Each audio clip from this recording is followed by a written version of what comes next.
This is Sports Talk with Phil Kornblut and Chris Bergen. Sports Talk is heard across the state on radio affiliates of the Sports Talk Media Network and is streaming live on SportsTalkSC.com, as well as Twitter, Facebook, and YouTube. The South Carolina Education Lottery lucky number to call in is 888-898-2525. That's 888-898-2525. Now, here are Phil and Chris with tonight's edition of Sports Talk. All right, we welcome you into Sports Talk here on the Sports Talk Media Network. It's the Wednesday night edition, midweek edition. Phil Kornblut, Chris Bergen, the plumber, Josh Cohen. Our phone number, 888-898-2525, 888-898-2525. Feel free to give us a call and pick up on where we left off last night. A lot of good calls last night talking about what happened over the weekend. Can continue to do that. Really, it's kind of tough to look ahead because of the competition that the teams will be facing. I mean, these should be walkover wins for South Carolina, Clemson, and Coastal Carolina. I don't mean to offend anybody at State or Troy or Charleston Southern, but let's be real here. You know, we're not trying to pump sunshine up your rear side there. We try to tell you like it is, and they should win these games. Clemson should cover the 32. I would take Clemson to cover the 32. South Carolina and Coastal playing FCS programs, so they should roll and get on the South Carolina should continue on the right track, which brings me to a thought in my head tonight, Bergie. I got a lot of thoughts, but will the Gamecocks go undefeated in September? Think about that. Can they go undefeated in September based off of what you saw the other day? That's a really good question. I think based off what I saw and what I know of the teams that they'll face the rest of the month, yeah, I think they can and probably should, which would be sort of against the grain for a Shane Beamer coached team at USC because they had not had a whole lot of success in the first month of the season against Power 4 level opponents. Well, they already knocked off one. You figure they get by State this weekend without too much of a sweat. And then they get a Vanderbilt team that is better, but I don't think they're on the same level talent-wise that the Gamecocks are. And as you pointed out last night, what do we expect to see from Missouri if their quarterback is still injured? And I think Kentucky's already starting to look forward to October and November when the round ball starts. So, yeah, I don't see any reason if they continue to improve and play the way that they're capable, I don't see any reason they shouldn't be 5-0 going to LSU.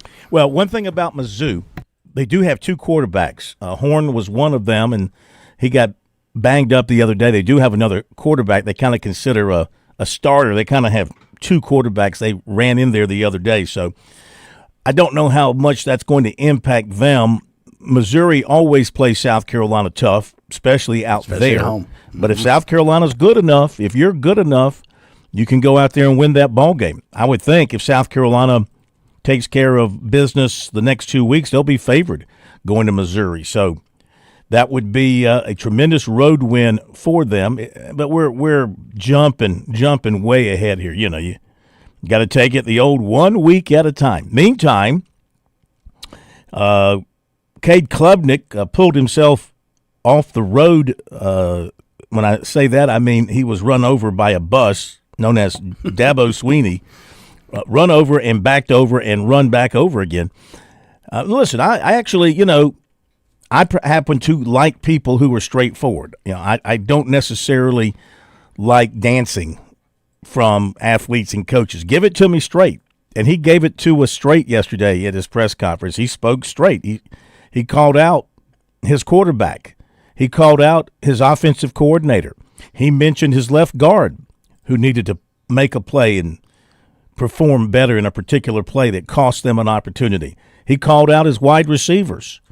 Like he said, the only ones he was not calling out, Tom Allen and his defensive line and his linebackers.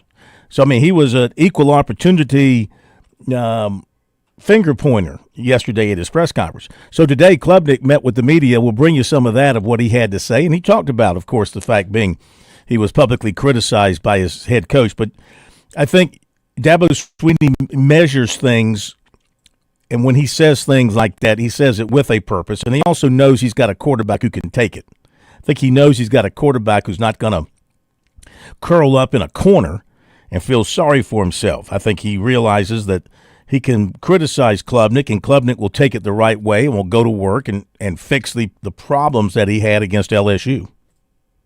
Oh, I totally agree. Or you don't come out the way he did. And, Cade Klubnik's a big boy. He knows that position in particular, especially at Clemson, where they anticipate contending for a national championship, and he plays subpar like he did this past Saturday. They're not going to achieve their goals. So, yeah, as we mentioned after listening to Dabo yesterday, you and I both said, he is the master motivator through the media. He was talking to Cade Klubnik directly. He was just using you and fellow media members as a conduit to get to him. And then today, Cade, to his credit, stands up to the podium, takes questions, and answered them pretty blunt. He said, I didn't play well.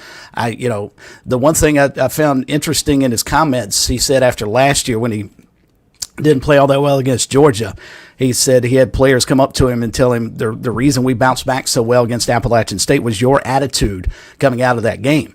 And so he's hoping he can translate that again, come out with a positive attitude, going back to work. And everybody on that team's going to watch and see how number 2 does. When Dabo starts referencing you as a number, that's usually reserved to the opponents, not necessarily to his own team.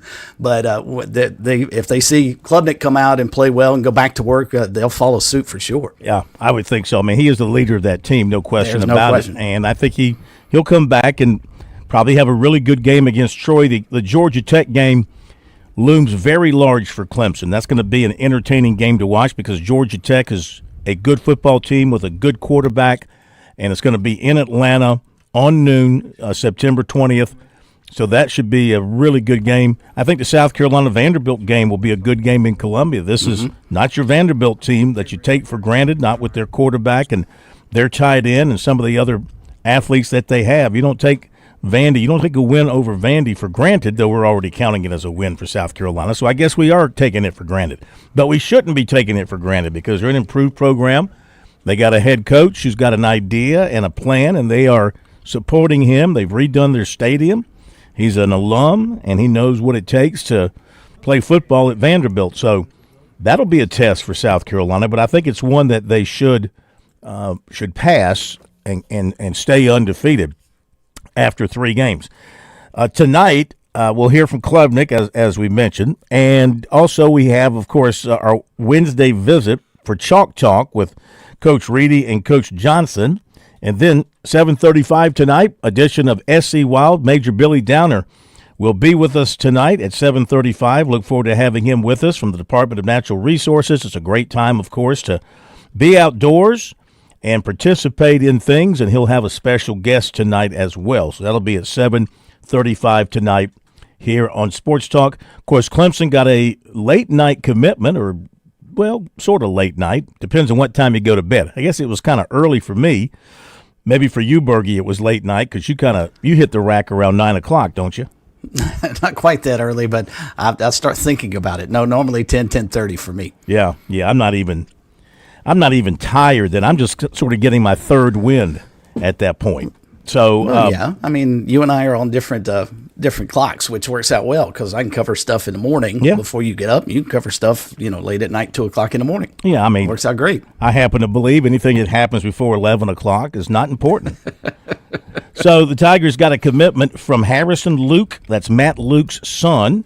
So far in their 2027 class, they've got a commitment from Harrison Luke, the son of Clemson's offensive line coach, and a good player, had some other big-time offers. Max Brown, the brother of Sammy Brown, Christian Chancellor, cornerback, who is the son of a former Clemson football player who's now on the Clemson Police Department, and Kareem Hughley is their quarterback. So 3 from Georgia, 4 overall. 3 have family ties to the Clemson football program. So once again, Dabo Swinney taking the son of one of his assistant coaches. He's really big on that. If you are a player in high school and your dad is a coach at Clemson or an administrator or something, there's a very good possibility if you can play the game a little bit and you want to play in college, there's a very good possibility Dabo Swinney will make room for you. Now, this individual, Harrison Luke, apparently is a very good player, very good safety. So there's been some others that he's taken, family members that they were reaches, and they were taken because they were family members, and they never really contributed to the team in a major way. So, but that's what Dabo Swinney does. I think that's a way of maybe rewarding some of his assistants or some of his people in his organization. Take care of their kids.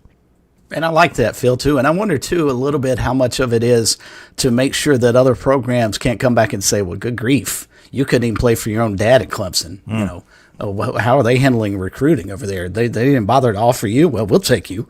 So you wonder if there's some of that, too. But, no, I love the loyalty he has. Now, sometimes it's cost him a little bit, but, you know, where that program is, I don't think it's hurt him too bad.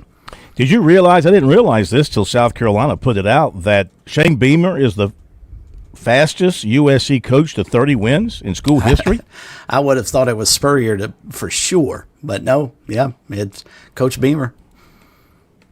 You'd have to say he's getting it done. I mean, you have to like the organization he has built. You have to like the culture he has developed. I mean, it was so hokey when he started, the welcome home stuff, etc. I mean, it was hokey. Just like All In for Dabo was hokey. But he stuck to it. Swinney did. Look where it got him. Beamer's sticking to what he started, the welcome home stuff, and that is a mantra of the South Carolina football program. Actually, the athletic department has kind of adopted it for everything. Everything is welcome home. So it's working, but you have to say that the culture and the organization, very, very strong under Beamer. He seems to have, well, let's face it. He was born to be a coach. His son will probably be a coach one day. I mean, he's around him. I think so. He's at his right elbow constantly. He's around everything that they do in the football program. He's probably going to be a coach one day. You don't have to be a player to be a coach. I mean, Swinney he was a walk-on. He wasn't a major player at Alabama. Beamer was a walk-on. He wasn't a major player at Virginia Tech. But because they were, well, Swinney wasn't really reared in the game. Beamer was reared in the sport with a Hall of Fame head coach. So, I mean, I think it's only natural that he became a head football coach. How many parallels can we draw between the job that Dabo Swinney did in developing his program early on to where it is now and what Shane Beamer is doing? I don't know that Coach Beamer actually went word for word from the Dabo Swinney playbook, and I'm sure because of where he coaches, he'd never admit to this. But I think a lot of what Dabo Swinney did in laying the foundation for Clemson, Shane said, you know what? That seemed to work up there. We're in the same states. We may be recruiting the same type players. Let me tweak it a little bit and use that as a blueprint, because a lot of the things that as you pointed out, a lot of the things that Shane Beamer has done here in his first, 5 years, going on his fifth year, is a lot of, if you go back to when Dabo took over full time, a lot of things he was doing. No question about it. He wouldn't be a bad guy to follow if I'm Shane Beamer. I think he's following the Swinney template. I think he follows the Swinney template. The idea that, you don't in Swinney's early years, he never criticized a player. He built everybody up. Every player was a great player. Every player was a great player. Even if that player was not a great player, we could see it for ourselves. He would tell you he's a great player. On and on and on ad nauseum, and everything was great in every way, and Beamer has done the same thing. Beamer hasn't gotten to the point yet where he will directly criticize a player publicly. He will always say if he's kind of being critical of his team in some way, he'll always throw the coaches in there as well. He'll say, we got to coach it better. It's the coach's fault. Da-da-da-da. He'll always bring the coaches in there. He's not at that point yet where he'll just call out a player and say, this guy did not play particularly well. At least I don't think he has. I really don't think he has. Maybe somebody can recall an occasion where he did, but I really can't think of a time where he singled out a player and criticized him for having a bad performance without throwing the coaches in there with it by saying coaching was not good and the coaches deserve as much blame as anybody else. All right. Phone number, 888-898-2525. That is a South Carolina Education Lottery lucky number. Give us a call. We're going to get your calls right after the break. The text line number, which is brought to you by Larry Lucas Insurance, is 803-900-4847, 803-900-4847. 24/7. So, got a great show coming up. Your phone calls, Chuck Reedy, Ellis Johnson, SC Wild, more recruiting, update some notes, maybe a comment from the plumber. No, I don't think so. And we'll be back after the break. Your home is where your memories live. It's where you laugh and where you love. We understand the importance of the valuables under your roof, tangible and intangible alike. So no matter what's around the corner, we'll be there, offering you and your family the support that's made Farm Bureau Insurance a trusted name for nearly 70 years. You deserve more. You deserve a promise. Learn more at scfbins.com. Call me, Alex Satterfield, at 803-749-9171 for all of your Midlands insurance needs. Has your credit seen better days? At Founders Federal Credit Union, we get it. Life happens. That's why we offer personal and auto loans that help you move forward. With flexible terms and a team that sees more than just a number. You don't need perfect credit to start your next chapter. Visit foundersfcu.com or a local office today. Founders, helping you do life on your terms. Membership qualification required. Terms and conditions apply.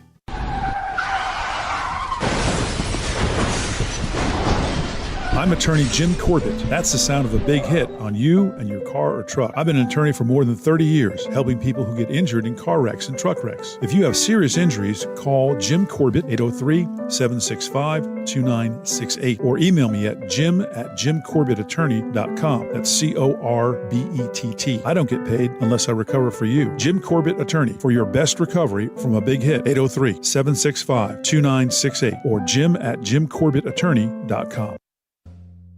Hi, this is Major Billy Downer, and coming up tonight at 7:30, it's another edition of SC Wild from the Department of Natural Resources on the Sports Talk Media Network.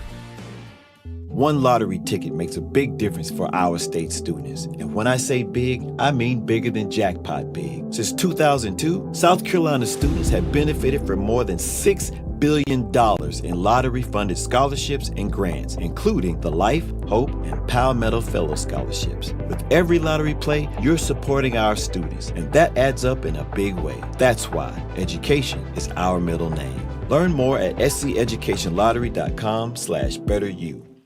South Carolina's taste buds have spoken, and they're asking for beef. There are more than 7,800 farms raising cattle from pasture to plate in the Palmetto State. So whether it's steaks on the grill before the big game, sirloin medallions plated for date night, or burgers with a family, make sure beef is a part of your playbook this football season. Smoked, grilled, and slow roasted.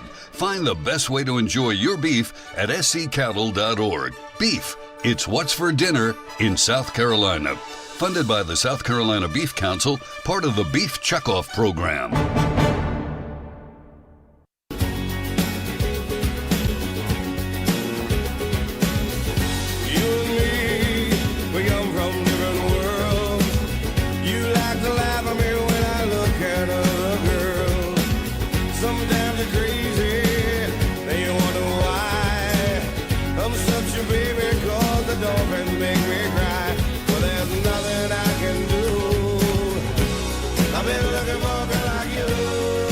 All right, we're back. Sports Talk Media Network.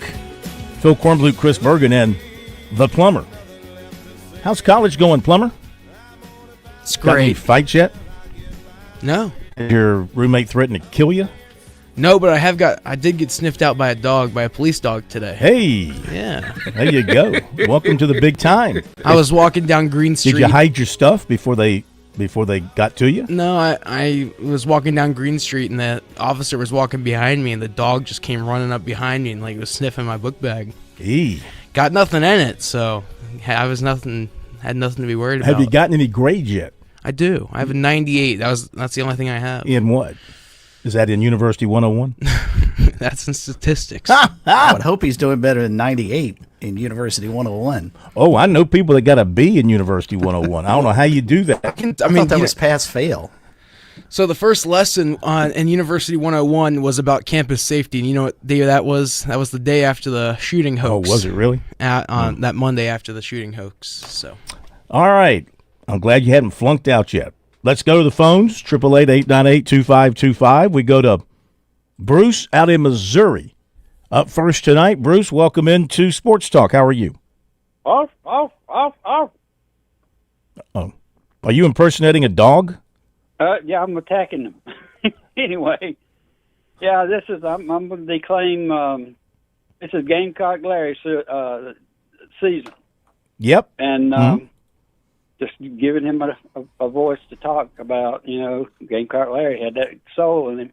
Anyway. If Gamecock Larry were here tonight, what would he have said about the Gamecock win over Virginia Tech? Oh, you wouldn't have had the mic on him. He'd have gone all over the world. Yeah. Yeah, they gonna win the greatest games in this land, whatever they are. He just built the Gamecocks up, no matter what they did. Mm-hmm. Anyway. Yep. I'm not worried about Clemson. They do the same pattern every year, and they bounce back. They just got that in their heart, and they're not going to lose. It's just one of those things that some teams and the college has that emblem too, I think. Because when I was working up there, they lost the first game at Virginia Tech.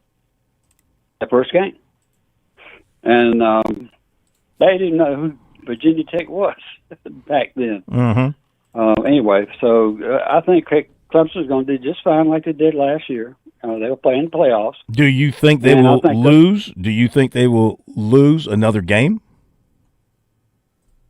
Well, they got that potential to not lose. It's there. Mm-hmm. They just got to dig it out and play in the game, and that's first game. Clemson has always in their history has lost the first game or came out of the first game all ragged out. Well, I mean, look, this is 2 years in a row they've lost the opener. Georgia last year, LSU this year. They've stepped up in class when they've played those two teams, of course, and they weren't ready. The other teams were better, played better. Clemson wasn't ready. Recovered last year, had a good season, made the playoffs, and we'll see what they do this year. And Phil, it's actually 3 years in a row. 3 years in a row? Yeah. Remember they lost at Duke? Oh, you're right. 3 years ago up there. You are correct, sir. You are correct, sir. That is the emblem of the coaching of rookies coming in, and also the seniors, and they learn the first. This is a learning game right here for them. It always has been, and they come back with no bars behind them. They just beat the heck out of everybody else. Well, we'll see what happens. We'll see what happens starting Saturday. Bruce, thank you very much. See if the Tigers take out their frustrations on the Trojans of the Sun Belt. Let's go to Daniel in Simpsonville. Next up with us right here on Sports Talk. Welcome in, Daniel. How are you? Hi, I'm pretty good. Good. Pretty good. I wanted to switch gears here, if I could, in mind the high school football. Sure. I didn't hear something mentioned Friday night. I always listen to your scoreboard show, and I was at a game down at my old alma mater, and I didn't hear something went on there, and like I said, I didn't hear anybody mention it, but I was there, and I wanted to share it with you. And also, you could kind of check with David Shelton on this to kind of confirm it, but I was there. But there was a controversy over at the Somerville South Florence game. I don't know if you heard anything or not. Continue. Well, there's a quarterback controversy that's going on there during the game that I thought was really interesting because they've got the young man that took over for Cummins last year when he got hurt during the state championship game. And he is Cooper Kafina. Mm-hmm. Okay, now, he did not start that South Florence game, and I don't think he started the one before the Stratford game. All right, hang on. Anyway, you're going to have to hold on. We got to hit this hard break at the bottom of the hour, but you can finish your story on the other side. So hang in there. More calls coming up as well. Be right back. On Point weather on 107 The Point. Here's tonight's forecast. A few clouds rolling in overnight, but we're not expecting any overnight showers. The low temperature dipping to 65. Tomorrow, a blend of sunshine and clouds to go with a slight 20% chance of a shower. The high temperature will top out at 89. Friday and Saturday, we get a reminder summer's not over yet. We're in the low 90s as high temperatures. The weekend looking great, mostly sunshine-filled skies both Saturday and Sunday. I'm Cal Moss with your On Point local weather. Get ready, anglers and hunters. September 19th through the 21st, join us for the last cast tent sale at Palmetto State Armory. Land up to 75% off from top brands like Berkeley, Abu Garcia, and Plano. From rods and reels, gun cases to backpacks, we've got everything you need to take on your next adventure. Join us all weekend long for hot deals, pro fishing tips, food trucks, and more. See you September 19th through the 21st at Palmetto State Armory, 3760 Fernandina Road, Columbia. Hawaii. With SRN News, I'm Keith Peters in Washington. President Trump suggests New Orleans could be his next target for deploying the National Guard to fight crime. This follows his decision to send additional law enforcement to Chicago and Baltimore. Trump said Wednesday that Louisiana's Republican governor wanted him to send in law enforcement to help police the state's biggest city. The National Hurricane Center says Hurricane Kiko is now a Category 4 storm in the Pacific. Forecasters say Kiko's top sustained winds were clocked at 130 miles an hour on Wednesday. The hurricane is centered about 1,600 miles east of Hilo, Hawaii, and is traveling westward at 9 miles an hour. On Wall Street, the Dow down by 24 points, the Nasdaq up 218. More at srnnews.com. Sometimes timing is everything, and I've been talking the talk about Broker Solar for a good minute. I'm a fan.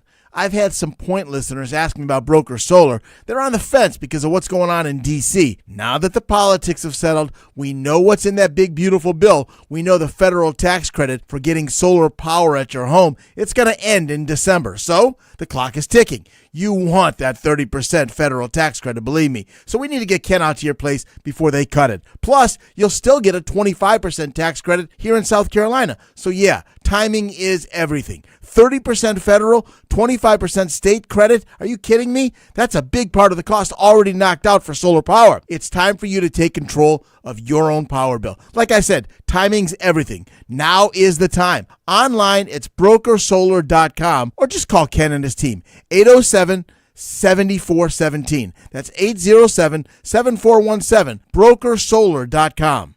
Yo, did you see these shirts we made for the party? They're fire. I still can't believe we got those printed so fast. Where did we even get them done again? Bardak Design. They're right on campus by the fairgrounds. Literally the best spot to get custom tees. You can't beat their prices, and can you believe how great they came out? Oh yeah, they're super chill about designs. You can bring your own or they'll help you out. And it's all so affordable.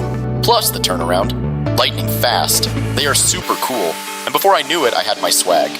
Exactly. Bardak Design, 1334 Rosewood, in the heart of Carolina student housing. If you want custom gear for your group or event, they're the go-to. Seriously, it's where all the super cool designs happen. Go see them or give them a call. 254-7940. Every time we've needed them, Bardak on Rosewood comes through with top-notch merch. Bardak Design, 1334 Rosewood Drive. Custom tees, just a few steps from the heart of campus. Call 254-7940. That's 254-7940. Are you in the market for an auto loan? Move now. Get an auto loan from Founders Federal Credit Union now through October 31st, and you'll be entered to win up to $25,000 toward your qualifying auto loan and a $5,000 deposit into your Loyalty Select account. Loyalty Select is our highest yield savings account. Leave it there to grow or transfer it out to spend. And the best part? We'll be choosing monthly winners. So the earlier you get your auto loan, the more chances you have to win. So don't wait. Visit foundersfcu.com/auto to learn more or begin your auto loan application today. Not a Founders member yet? Visit us online or stop by an office to learn more about Founders and see if you qualify for membership. We have the financial tools you'll need and the personalized service you deserve. Relax, you're with Founders. Terms and conditions apply. Membership qualification required.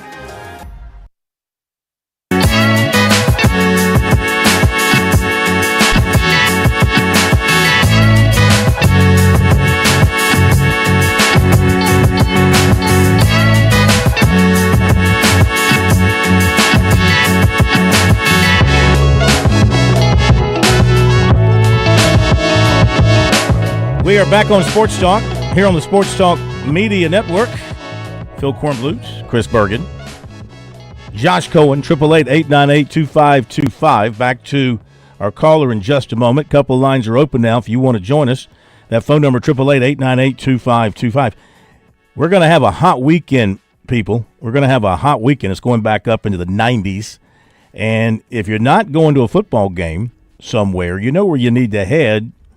You need to scoot down to the beach, maybe for that last good weather weekend. I mean, like really good summertime heat weekend. No better place to be than Pawleys Island or Litchfield or any of the beaches. Garden City, Myrtle Beach, you name it, it's beautiful in South Carolina. And if you don't have a place to call your own and you want your own place, just call Jimmy Smith at James Smith Real Estate, and they'll find you that place and make you feel very, very comfortable. 843-237-4246. That's 843-237-4246, or online at PawleysVacationRentals.com, your perfect beach getaway. 843-237-4246. It'll be a little toasty for the Chanticleers and the Buccaneers when you guys play on Saturday. Indeed, a big difference. I thought it was funny in Virginia's game notes last week. Their last two season openers have been delayed by about 2 hours due to weather. And we roll up there and it's 75 degrees and sunny. A kickoff felt like October. So, yeah, a little bit of a change this weekend. It's supposed to be, I think, in the low 90s. Yeah. But it is a night game, so that'll help. Yeah. It'll be a little hot in, well, all three locales of the D1 teams, the FBS teams. It'll be warm at Clemson at 3:30 and South Carolina kicking off at 7. It'll be warm there as well. So be prepared and be ready for it when you get to your location. All right, we go back to the phones, and holding through the break was Daniel. So go ahead and wrap up your story. What's the point you're trying to get to here, South Florence and Somerville? Well, the Max Stroud kid that was in there playing kind of put them in the situation that they were in, even to have to go into overtime by my estimation. And in that fourth quarter late, the crowd started cheering for the Cooper Kafina kid. The Max Stroud kid's last drive. You mean the fans were calling? The fans were calling for a quarterback change? Right. They were screaming for a quarterback change as loud as they could. Huh. And his last drive, he almost threw another interception, and he came out of the game. South Florence got the ball. Somerville stops him. He goes back into the game and did not move the offense. But at this point, that drive, the players started yelling for Cooper Kafina to be put in the game. What? They were chanting, "We want Kafina. We want Kafina." And I was These are the Somerville players on the sideline? The players on the sidelines themselves were chanting along with the crowd. The kid comes off of the field. They put Cooper Kafina in Somerville's next drive, and he proceeded to take him down the field, and he threw a touchdown pass.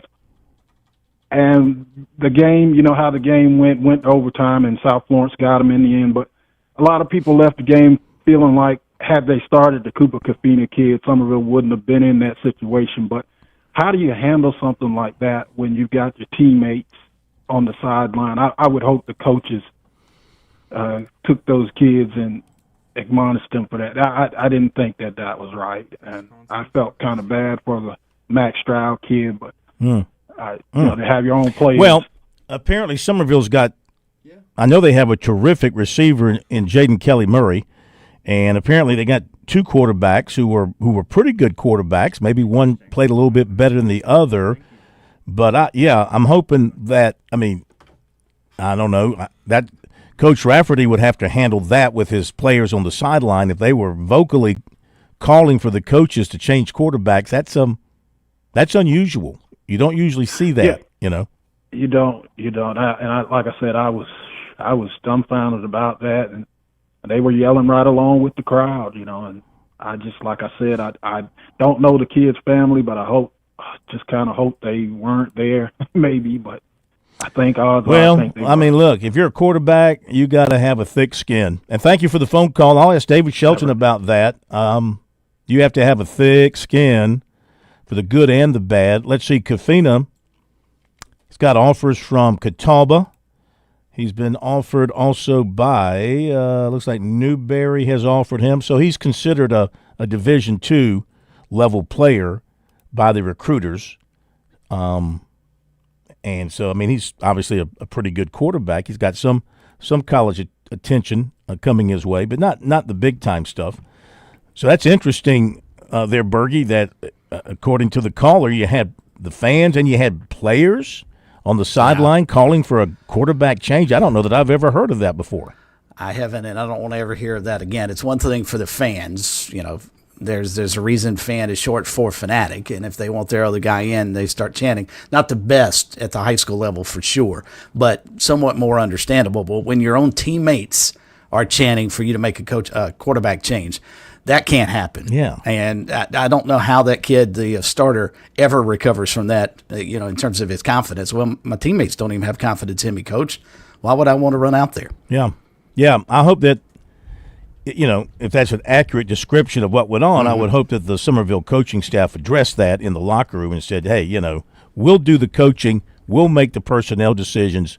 You just keep your eyes and mind on the football game and do your job, and we'll do our jobs. How about that? You do your job, we'll do our job, and everybody will be happy. So, hey, look, Summerville, they're always talented, and they'll be right there. That was a tough loss. We had Billy Baker. I don't know if you heard this. Literally, I don't know. Billy Baker called us from the field at Summerville. As that game, we call it a hot call on the scoreboard. When we see the hot call signal go up, we go right to it. Sort of like the Batman signal. It's the hot call signal. And Billy was all excited, and South Florence was, I think it was about to start overtime. Is that right? I think it was about to start overtime. And he called us back. No, this was the original call. The original call was they were in overtime, right? No, there was 2 minutes left in the game, I believe. Or did it go into overtime? Well, he called and described the winning play, and then he called us back with the coach. That's what it was. So he called us right as South Florence was about to snap the ball for their 2-point conversion. I think they had tied the game, and they had to get a 2-point conversion. They went for it. They tied the game. They're going to go for 2. Yeah, he called us right then, right as it was about to happen. And he described it as best Billy can describe it. And so we had that right as it was happening in Summerville, which was a great ball game, South Florence and Summerville. Yes, it then was. A few minutes later, he called back with the coach, and we had a nice conversation with him. So kudos to Billy Baker, hot call, being on the spot. Let's go to Joe in Conway. Next up here on Sports Talk. Joe, good to have you with us. Welcome in. Thank you. My question is to where? You got to turn your radio down, please, Joe, or turn down your computer or anything, because we're on delay. Yeah. Can you hear me now? Yeah, we got you good. Got you well. Great.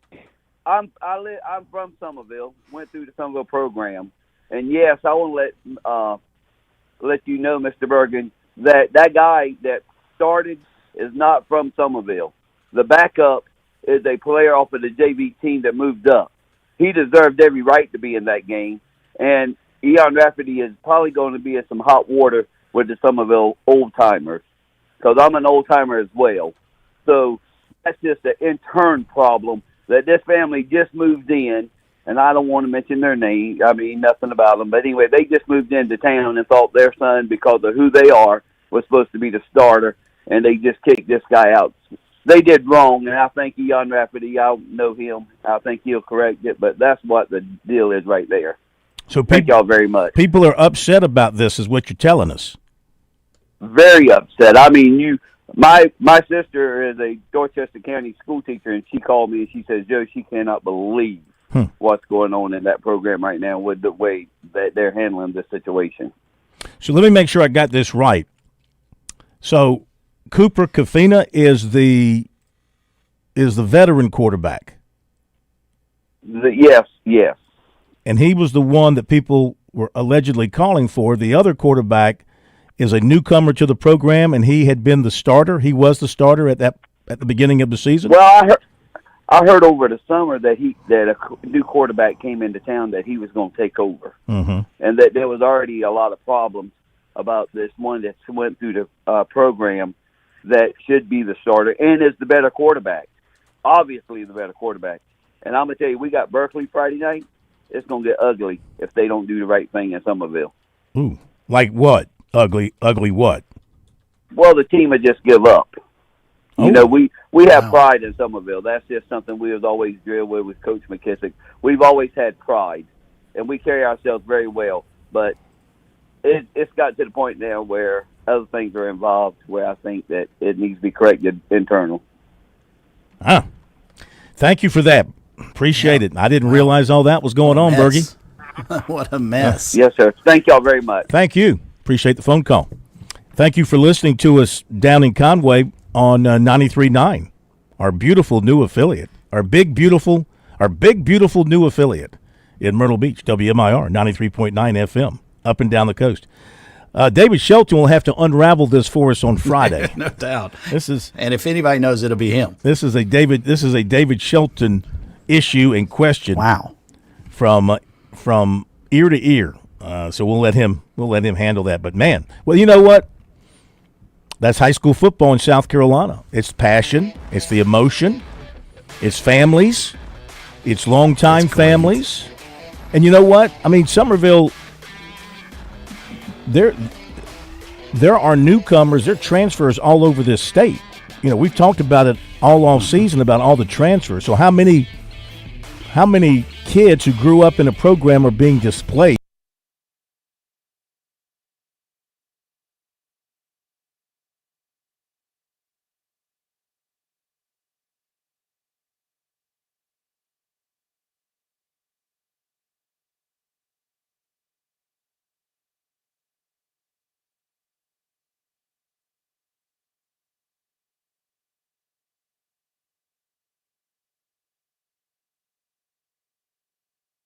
By calling the Larry Lucas Agency today. Larry is a State Farm agent that has been taking care of people across South Carolina for more than 2 decades. You probably have insurance, but switching is easy, and bundling can save you hundreds or more.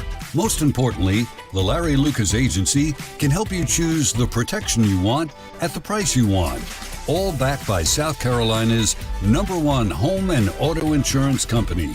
Visit LarryLucasAgency.com today or give Larry a call at 803-799-1998. Like a good neighbor, Larry Lucas State Farm is there. Traveling can be the worst, especially when you can't find your favorite show. Well, don't worry. We've got the perfect way to keep up with everything happening in the Palmetto State when you're away from home. Just pull up the Chief Sports app on your mobile device, and you can listen live to Sports Talk. All right, welcome in, everybody. Sports Talk Media Network. So the next time you can't find us on one of our great radio affiliates, just log on to the Chief Sports app, the best way to stay connected with the Sports Talk Media Network. You've put in the work for your education. The extra early, extra late, extra work. That's because you understand education opens doors to better pay, better opportunities, and a better you. Being educated about playing the lottery is no different. It helps you be a better player, one who knows when to play and when to take a rain check. The lottery's a game, so let's keep it fun. Learn more at sceducationlottery.com/betteryou. Straight Up Sports is simply all sports all the time. Straight Up Sports is a collection of retired and award-winning sports writers and sports broadcasters from around South Carolina. Like Bob Gillespie from the State Newspaper, Scott Kiefer from the Greenville News, and Mark Sturgis from ESPN Upstate. Straight Up Sports is about the stories, just like the days gone by with no editors nor managers involved. Check us out on Facebook or Twitter or online at straightupsports.net. Hi, this is Major Billy Downer, and coming up tonight at 7:30, it's another edition of SC Wild from the Department of Natural Resources on the Sports Talk Media Network. Hi, this is Billy Downer from the South Carolina Department of Natural Resources. Are you looking for a safe place to shoot your rifle or handgun? Did you know that the South Carolina Department of Natural Resources operates 4 manned ranges across the state in Pickens County, Spartanburg County, Richland County, and Charleston County? For more information on our public ranges, visit dnr.sc.gov/shooting.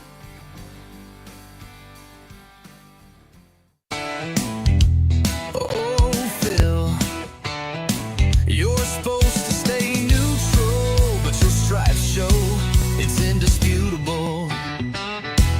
Tiger fell, can't sit still, orange and purple running through his will.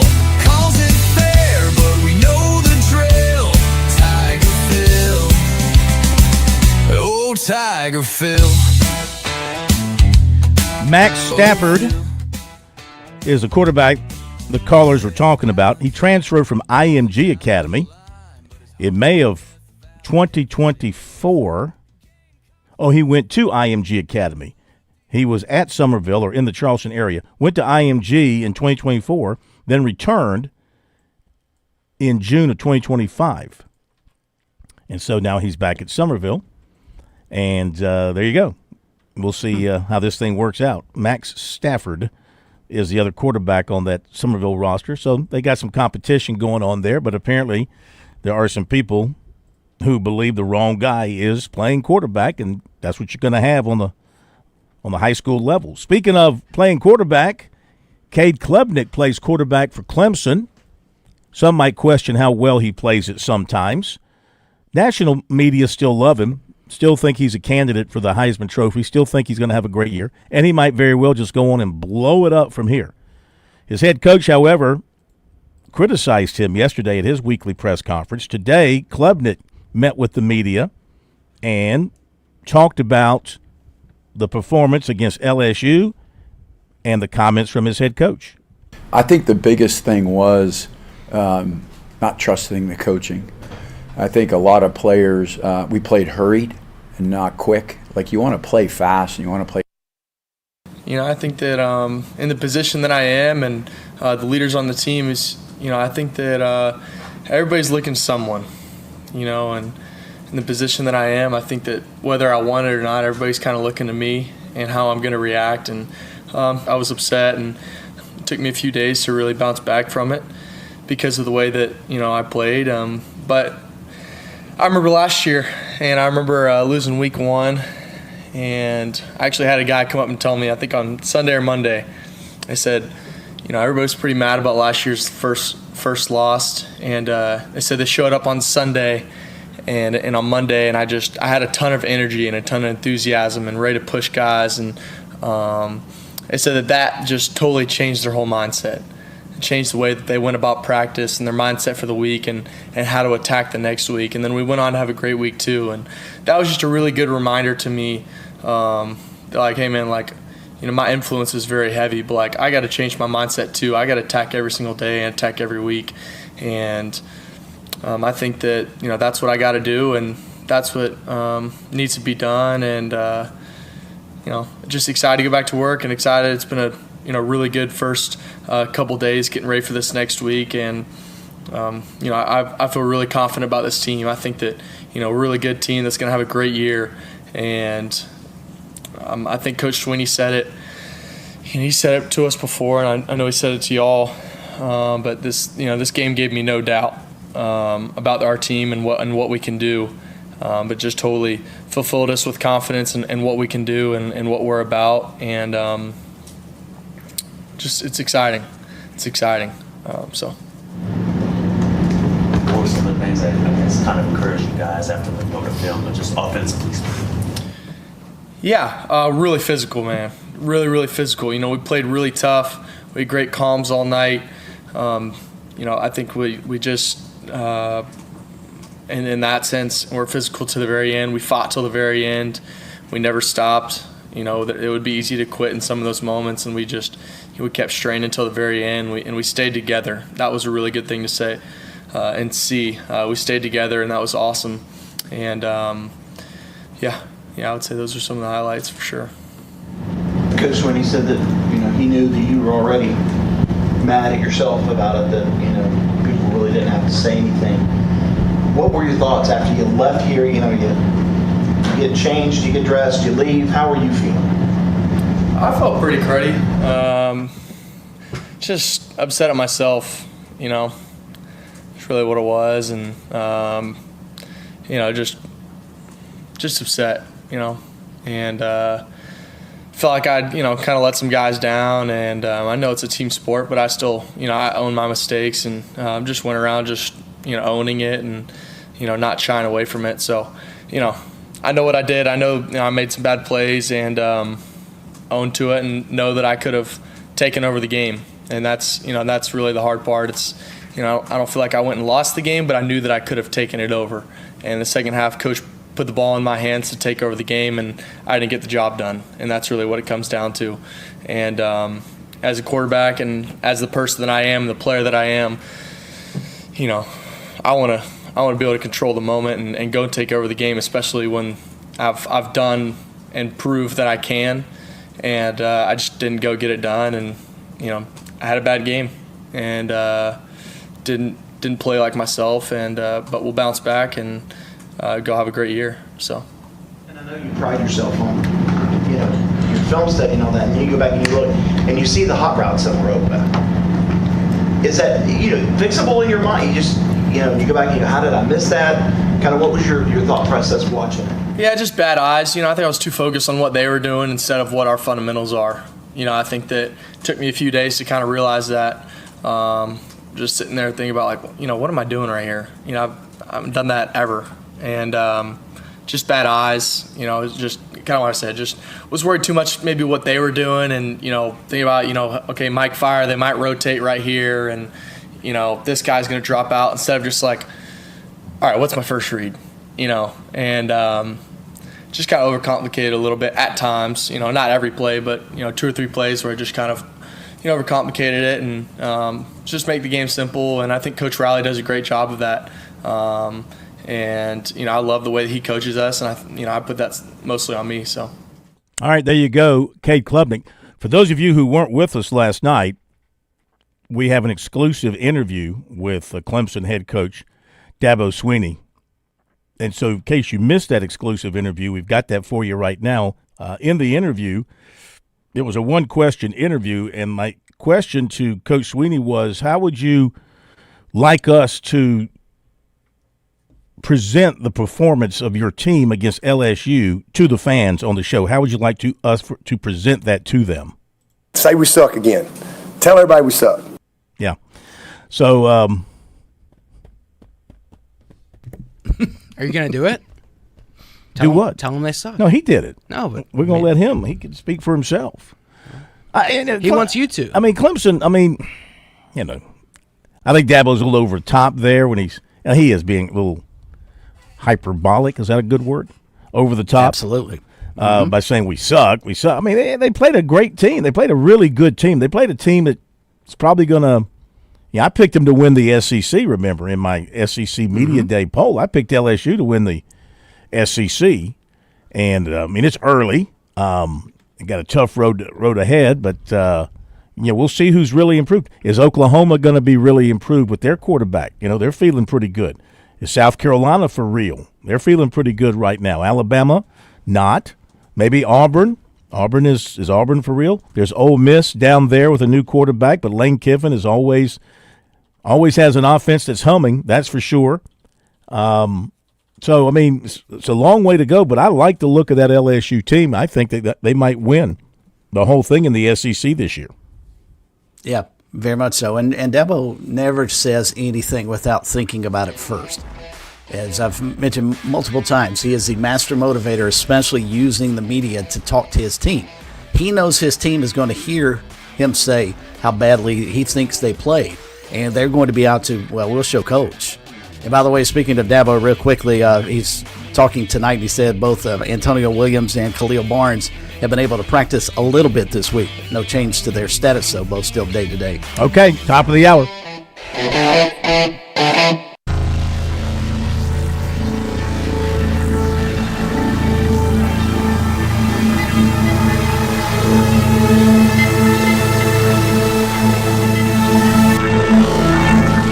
WQXL Columbia, W264DF. Grills, outdoor kitchens, fireplaces. Summer sizzle starts with Bart. This is 107 The Point. News this hour from Town Hall. I'm Keith Peters in Washington. President Trump is considering a red state for the next move in his anti-crime push. White House correspondent Greg Clugston reports. After complaining about crime in Democrat-led blue states, the president says he could deploy the National Guard to a red state. We're making a determination now. Do we go to Chicago or do we go to a place like New Orleans where we have a great governor? The Democratic governors of Illinois and Maryland sharply opposed troop presence in Chicago and Baltimore, but Louisiana Governor Jeff Landry is a Republican. Greg Clugston, the White House. The House of Representatives is getting back to work after its August recess. Speaker Mike Johnson says he encouraged Republicans to use the August recess for explaining the big, beautiful bill's benefits to constituents. Go into their districts, do town halls, business roundtables, meet with everybody, constituents, and just take the time to explain what's in it. Because in almost every scenario, literally like 99% of the time, when you explain what's in it, light bulbs go off and people start standing and applauding because they know it's going to help. In the House, Republicans will continue their investigations of former President Biden, while Speaker Johnson navigates a split in his conference over whether the Trump administration should release more files in the Jeffrey Epstein investigation. Mexico and the United States have agreed to continue collaborating on cross-border security issues like fighting the trafficking of drugs, guns, and fuel. This announcement came during Secretary of State Marco Rubio's visit Wednesday. Both countries emphasized that the cooperation would respect each other's sovereignty. On Wall Street, the Dow down by 24 points, the Nasdaq rose 218. More on these stories at townhall.com. Dennis Prager here for AmFed Coin and Bullion. I've always been a strong believer in precious metals investment, and I've always been fascinated with rare coin collecting. But owning the wrong coins that only make dealers a lot of money can be catastrophic for your investment portfolio. AmFed Coin and Bullion specializes in taking people out of non-performing coin portfolios and turning them into gold, silver, or platinum bullion. They tailor a portfolio based on your goals and not what they want to sell you. You'll never experience scare tactics, misleading hype, or high-pressure sales from owner Nick Grovich and his very knowledgeable staff. They will evaluate your portfolio, show you how your coins have performed, and take the time to educate you on the ugly industry practices so that you can make an informed decision. Smart people can make very bad investments when they're under pressure and lack the facts. Call 800-221-7694. That's 800-221-7694. AmericanFederal.com. In international news, a rare U.S. military operation takes place in the Americas. We hear more on this developing story from Washington correspondent Ben Thomas reporting. We just, over the last few minutes, literally shot out a boat, a drug-carrying boat, a lot of drugs in that boat. President Trump Tuesday announcing U.S. forces carried out a strike on a vessel in the southern Caribbean, operated, he says, by the Tren de Aragua gang. These came out of Venezuela. Trump says 11 people were killed in international waters and no U.S. forces were harmed. Secretary of State Marco Rubio was asked about it. The president is going to be on offense against drug cartels and drug trafficking in the United States. It destabilizes not just the country, but the entire Caribbean basin. Ben Thomas, Washington. News and analysis at townhall.com. From Washington, I'm Keith Peters. A suicide. On Point weather on 107 The Point. Here's tonight's forecast. A few clouds rolling in overnight, but we're not expecting any overnight showers. The low temperature dipping to 65. Tomorrow, a blend of sunshine and clouds to go with a slight 20% chance of a shower. The high temperature will top out at 89. Friday and Saturday, we get a reminder summer's not over yet. We're in the low 90s as high temperatures. The weekend looking great, mostly sunshine-filled skies both Saturday and Sunday. I'm Cal Moss with your On Point local weather. WQXL Columbia, W264DF. Grills, outdoor kitchens, fireplaces. Summer sizzle starts with Bart. This is 107 The Point. This is The Point. Make the point. Welcome back to Sports Talk on the Sports Talk Media Network. You can reach the guys with the South Carolina Education Lottery lucky number.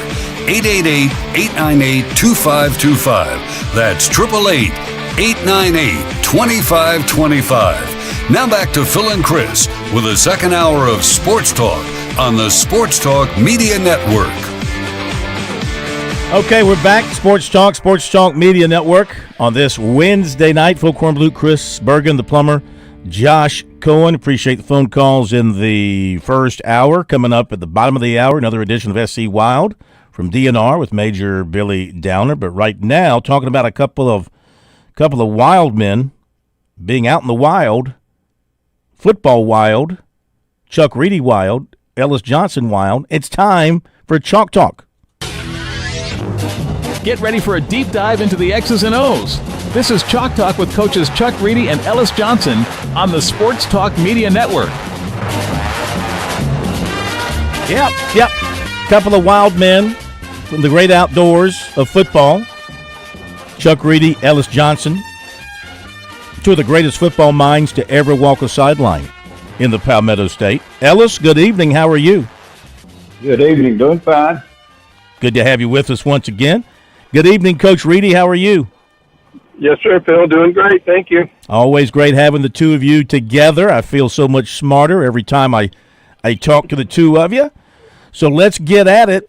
Ellis, let's start with you tonight. Let's take a look at that Clemson loss to LSU. What'd you think? Where'd the Tigers go wrong? Well, I think they played, I'd rate their defensive performance. I don't know if you asked about defense or the overall thing, but defensively, I thought it was B- or B. Played well enough on defense to win the game, but they were not all that effective against Nussmeier. He had a good, solid game. I don't think they were able to affect him as much as they maybe needed to. They controlled the running game adequately. It wasn't that big of a problem, and no problem at all. So I give them a B-, B, and just waiting for that front. We've heard so much about the front and the athletes and the draft picks and all that, and I don't know how much they affected Nussmeier. I mean, they played a top 5, top 10 team in the country, so it wasn't going to be an easy thing. But I would say that they've got some things they got to get better on. But certainly that was not their problems in the football game. Would you say the LSU offensive line won the day against Clemson's defensive front? I think in pass protection, I think there's no question. They got to him a little bit. He was 28 for 38 for 230 yards and 0 interceptions. So I don't know what this QBR. I'm trying to figure out how in the hell they do that, but he was up around 82.7. And the only reason I know that's good is I have to look at all the other quarterbacks in the country. Most of them around, other than Castellanos and something, they were all around 60s and 50s. All right, Chuck, on the offensive side for Clemson, not a game plan you probably like because they totally vacated the running game in the second half. What did you see about that? What's your takeaway from the game plan and the performance of the offense? Well, if I was grading it, I'd have to grade it a D-. When we were last week talking about them, they got the quarterback back, supposedly the number one guy in the country. You got a great receiving corps, supposedly. You got a veteran offensive line coming back. The only question mark was running back. But, in every area, they didn't perform. Obviously, it falls on Klubnik, and Dabo's, he's expressed enough about that. But, I think the offensive line of all of them was the biggest disappointment. They couldn't run the ball at all. And as you said, I think they ran the ball 4 times the whole second half. And, we talked about the running backs. Well, Adam Randall, I think there's still a lot of question marks. I think he carried the ball the first play of the second half, and not a running back didn't touch it the rest of the game. You can't, you're not going to beat any quality football teams if you can't run the ball better than that. And, I think the last 18 plays were passes. And, they got one-dimensional. And Ellis will be the first one to tell you. I mean, when you become one-dimensional, you become a lot easier to defend. We've heard so much about the receivers. They didn't make plays. They made no plays. They had opportunities and didn't make them. I know they were missing Antonio Williams, but supposedly they have all this depth and what have you, and just none of them stepped up. So, very disappointing from an offensive standpoint. And if they don't find some running game, they'll struggle against some of these other teams on their schedule.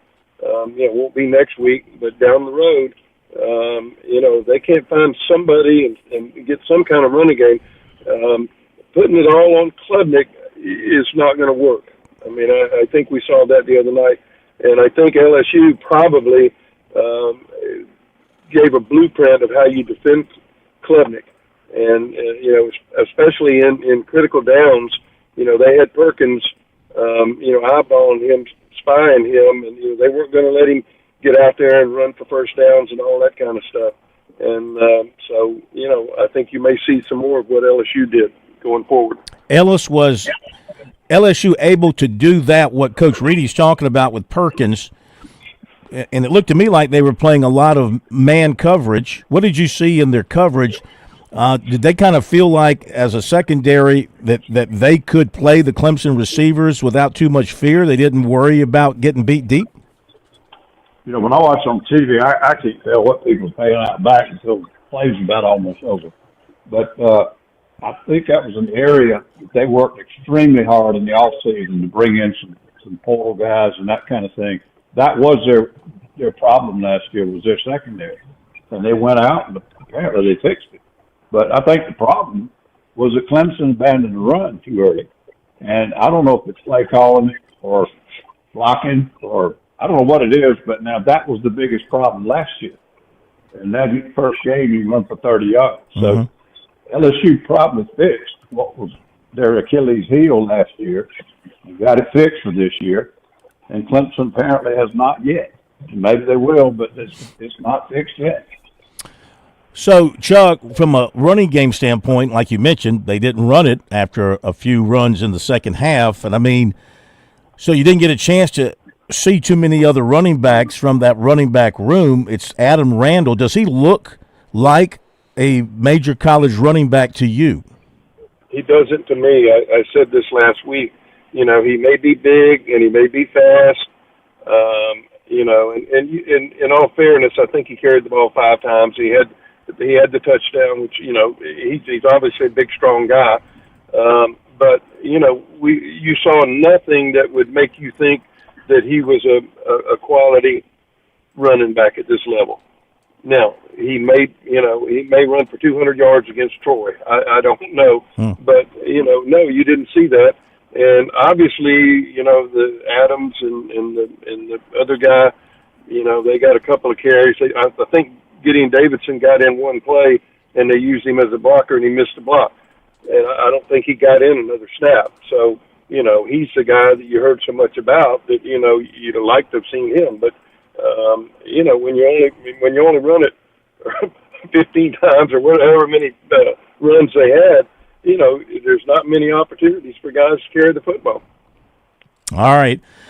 Well, with Troy coming up, 32-point favorite, they'll probably run up some big numbers and feel good about themselves going to Atlanta to play Georgia Tech, and then we'll see once again what they really have. Speaking of Atlanta, South Carolina went in there on Sunday, and in the fourth quarter, they look, Chuck, they looked like a national champion on that opening drive. You could not call or execute an opening drive of the season any better than they did. And then the offense just sort of went away for much of the game, and then they had that fourth quarter where they got the punt return and they got the deep ball. But they looked really good on that opening drive. What did you see in that period of time between that and the beginning of the fourth quarter? Well, it looks to me like they're really trying hard to make Sellers more of a pocket passer, and I think there was an emphasis on him staying in the pocket, and which is fine. But he wasn't real consistent throwing the football during that stretch. He was high with throws. I think you've got to let him improvise, and on the first drive, he made plays with his feet, and at the end of the game, he made plays with his feet. Obviously the throw to Harbor, was a big play, and that's a real boost for him if Harbor can really, come along and develop into a quality receiver, which he really did. Other than the one drop, looked good the other night. But their offensive line was, it was suspect as well. I mean, Sellers had a lot of pressure on him, and if he's in the pocket, you want to give him an opportunity to get outside that pocket. And I thought later in the game, he did that. Yeah. Ellis, defensively, I mean, if you're a defensive coordinator and you don't allow a touchdown, and they gave up 3 field goals, and of course there was a safety, so the defense gave up 3 field goals against a team with a pretty good quarterback and 2 excellent receivers. I would say that, to me, the greatest breakdown for the Gamecocks was the times that Virginia Tech hit some deep balls and the defensive backs lost the football, didn't play the football well. What was your overall view of the Gamecock defense? I think they were the story of the game. Of course, the hype comes in, and it's Lenore Sellers and all these guys. And I think South Carolina's defense, with all the people they lost off of it last year, Mm-hmm. and I don't know if they're as physical as they were last year. In fact, I'm going to bet they're not. But they're as fast. I think their linebackers may be faster. And so I think whatever they did in the offseason, whether it was recruiting or portal, I think they replaced adequately well at this point in time for what we know. They plugged that defense up pretty dang good. After that, and frankly, I think Virginia Tech is the middle of the road or maybe bottom half of the ACC. I do think the quarterback has some skills and can, he's sort of a jack of all trades, but he's not a big-time playmaker. And I don't know if he had a lot of help. But that was a good win in a neutral location, and the defense was the big question coming in. And frankly, I don't think they're the question when they walked out of the stadium. I'd agree. And the special teams. Speaking of, Chuck, so would you have done what Beamer did? Would you have had Virginia Tech punted again? I mean, it turned out great for them. It's outside maybe the defense, it was a story of the game. I mean, they got the punt return. They had it executed. They had it set up. It was no accident. It was a 57-yard punt to the 20, and they had it set up for a good return, and they got a great return. How many coaches make that call to make them go back and repunt it? I think you make them go back and repunt it. I mean, because the guys they had gotten fairly good field position. I'm talking about Virginia Tech with the punt, and then as you said, the guy got a heck of a punt off, but he outkicked the coverage. I mean, he was, and you have to remember now those guys they had just run down the field. It may not sound like much, but they had sprinted down the field about a minute before, and so you make them do it again, and maybe they're not quite as fast getting down there, and like you said, they had a great return set up, turned the whole game, completely around. So we've got the reaction, of course, this week. Clemson, people are they didn't drop that far in the AP poll. They're still ranked ahead of the Gamecocks. They're ranked 8th. South Carolina's ranked 10th. Ellis, I don't know if you pay much attention to the rankings. I mean, do you think that's where these teams should be after 1 week of the season? Oh, I don't think anybody knows, and I do look at them because I'm a football fan now and an ex-coach, but I mean, we have no clue right now. I mean, we don't know how good Virginia Tech is. and we don't necessarily know how good LSU is, but they look like they're legit, and coming in, they were ranked that way, and they're probably legit. And Virginia Tech coming in, they were not even in the top 40. And so we don't know much about teams that played them because we don't know much about their opponents. But I don't know. I mean, they deserve to be where they are right now. That's for sure, based on last year and based on what happened Saturday and Sunday. They deserve to be where they are. Chuck, what do you think? You think Clemson deserves to be number 8 in the country, and the Gamecocks deserve to be number 10 at this point? Well, I mean, I'll go back to what I've said last week. I think South Carolina is overrated. That's my opinion. Mm-hmm. We'll see as it plays out. Clemson, they're probably, if I were to say, maybe they're in the 10 to 12 range. LSU, I think, is really good. I think they're going to, as a matter of fact, of all the SEC teams we saw play last week, they were the most impressive of any of them. And, so I think they're really good. But, so South Carolina and Clemson are both, I think top 10, 12 at this point. And we're not going to know anything, like Ella said, until really in South Carolina's case, they're going to have a really good chance to be 5-0, probably be ranked in the, maybe even 5 or 6 in the country at that point. And then they go to LSU. We'll really find out how good they are. Chuck, I don't know when Clemson will be tested again. Georgia Tech could be at Atlanta, but and then it's maybe Florida State, Louisville, down the road. Yeah, there's not much there. That Georgia Tech game in Atlanta, I think, will be a decent test. Last thing, we'll let you go, guys. Ellis, did you have any sympathy for Bill Belichick the other night? I don't know why I'd have any sympathy. Nah. I don't know what to think about the whole thing. What I've seen, a couple of good things come out. They walked out of the stadium on Mac. They walked out of the stadium on Mac when he was there before. They walked out of the stadium on Trump. They walked out of the stadium on Bunny. They walked out of the stadium with everybody. Hell, we were playing it there one year. We're not supposed to beat them, and we're beating the crap out of them in the third quarter. And everybody left Keenan and went over to the big dome, or whatever they call it, the Ding Dome, and wanted to watch the basketball team's first practice. So I'm going to tell you something. I don't want to get off on a tangent, but just check the history. And don't think they don't find players. Just check the history. They've never been able to play big-time football. Not on a consistent basis. Mm-hmm. Chuck? No. Well, I don't have any sympathy whatsoever. But if they can't go out in the portal and get a better quarterback than what they put out there the other night, they'll have a hard time winning. I don't care how long he stays there. And nothing against the young man that went out there, but with all the quarterbacks in the portal, certainly they could have gone out and got somebody, better than what they played with. No matter how great a coach you are, no matter what your history is, no matter the fact that you're a Hall of Famer and you got all these Super Bowl rings, you still have to have players. Exactly. You still have to have players.